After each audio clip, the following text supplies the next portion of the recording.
সন্ধ্যা হওয়ার একটু আগ মুহূর্ত, এই মুহূর্তটা আমার নিকট অনেক ভালো লাগে। এই মুহূর্তে অনেক স্মৃতি মনে পড়ে। থমকে থাকে আকাশ, পরিবেশটা থাকে নীরব। এই নীরব পরিবেশে অনেক স্মৃতি মনে পড়ে। ঠান্ডা বাতাস বয়ে যায়, সত্যি অসাধারণ। এখন বয়স অল্প, কিন্তু আগামী ৫-১০ বছর পরে চুলদাড়ি পাকা ধরবে, বৃদ্ধ বয়সের দিকে এগিয়ে যাব। এই তো দুনিয়া। দেখতে দেখতে ৩০টি বছর জীবন থেকে চলে গেল।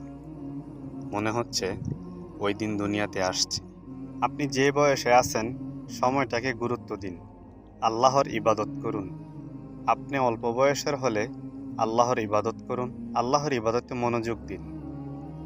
এই ইবাদত মৃত্যুর পর কাজে আসবে। আপনার বয়স যদি ৩০-এর বেশি হয়ে থাকে, তাহলে ইবাদতে আরও বেশি মনোযোগ দিন।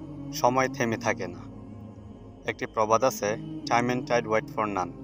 সময় নদীর স্রোত কারোর জন্য অপেক্ষা করে না। সৎভাবে টাকা ইনকাম করুন, হালালভাবে চলাফেরার চেষ্টা করুন।